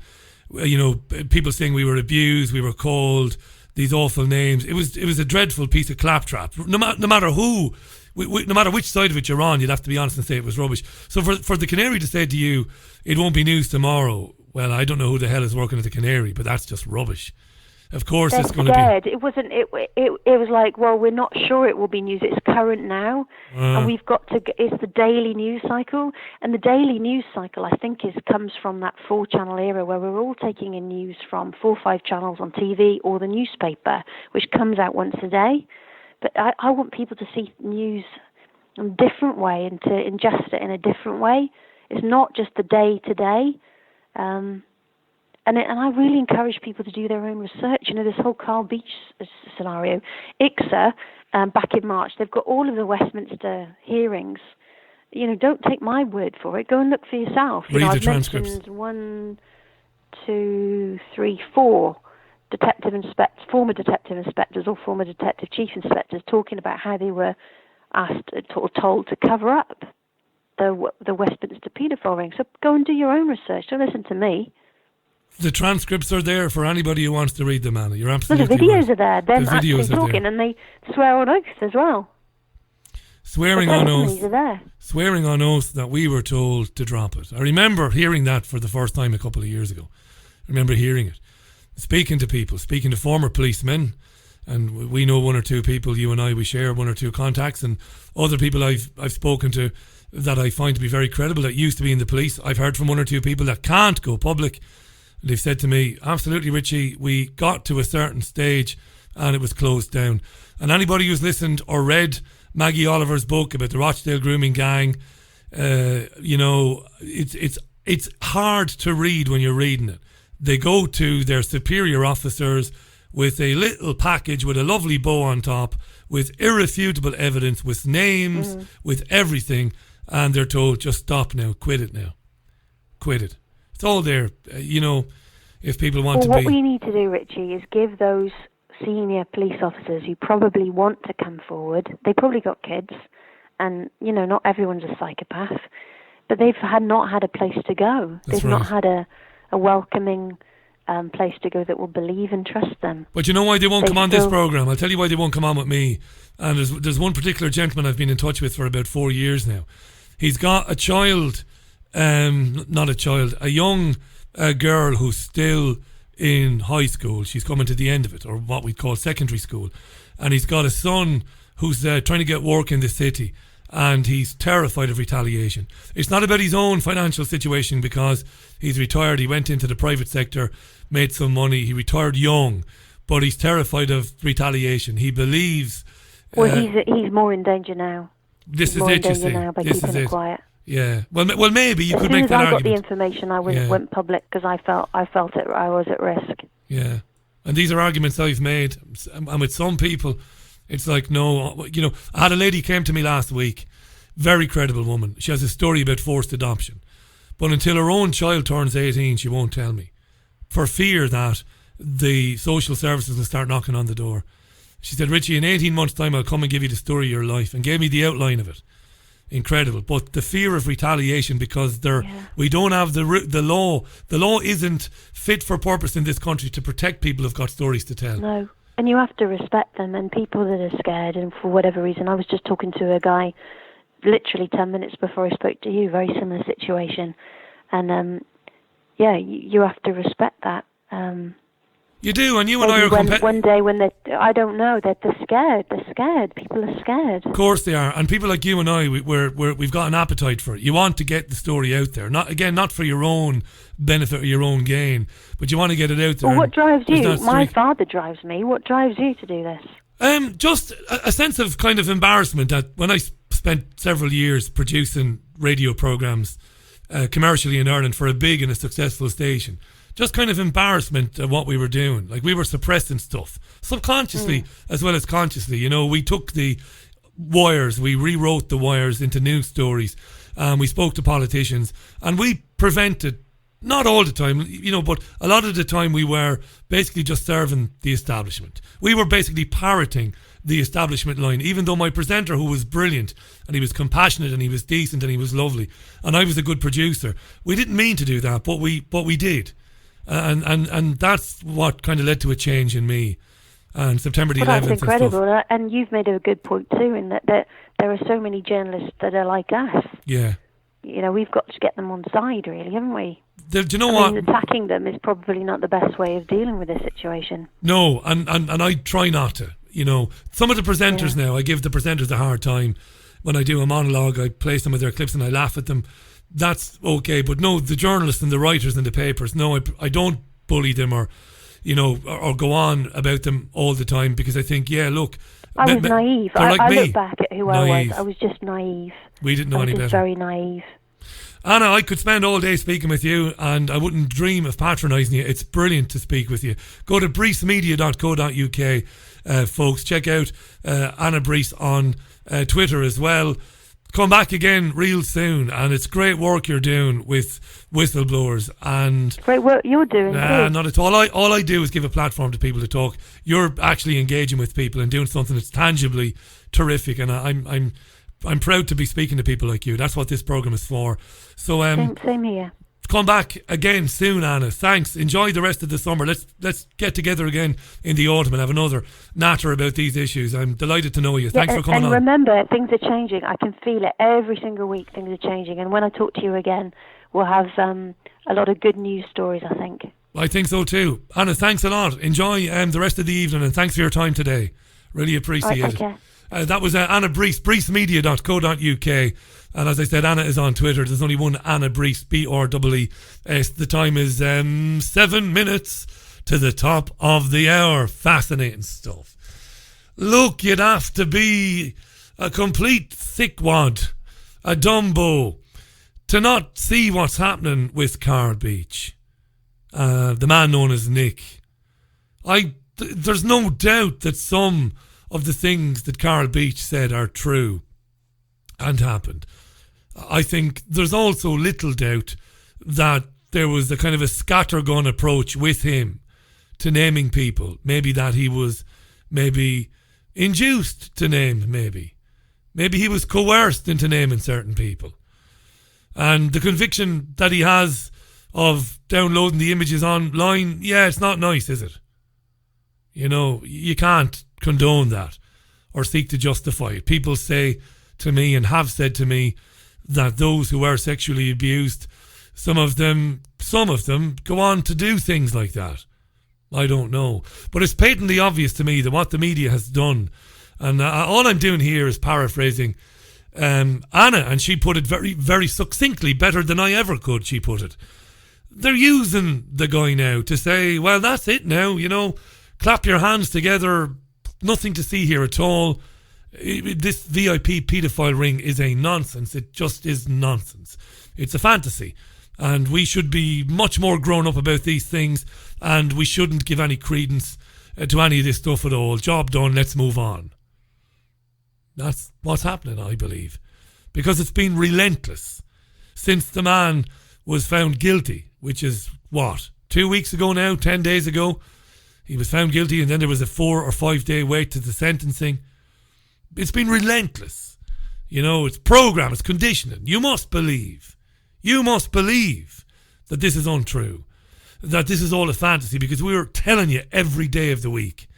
Now we have judges saying that the police who investigated these allegations should themselves face criminal charges for their part in it. Mad stuff. That's it for the programme today. Now, I did tell you earlier in the week that tomorrow I would present a live radio programme with Dean Henderson, the legendary Dean Henderson of hendersonlefthook.wordpress.com. The book that Dean has given me, I've not managed to read more than a couple of pages of it. And I'm going to read it over the bank holiday weekend. So I won't be with Dean tomorrow afternoon, sadly, but he's going to come on the programme with me next Tuesday. In the meantime, I'll be back with you tomorrow at 9:30 for the review of the Friday UK morning newspapers. We'll do that tomorrow on YouTube as usual. So until then, all I can say is a massive thank you to Anna Brees, whom you've just heard, and Pippa King, the terrific Pippa King. Pippa King, blogs. Oh God, I've not got it handy, have I? Aren't I terrible? Let me do that. Let me finish off on a high. Let me finish off on a high and get Pippa's.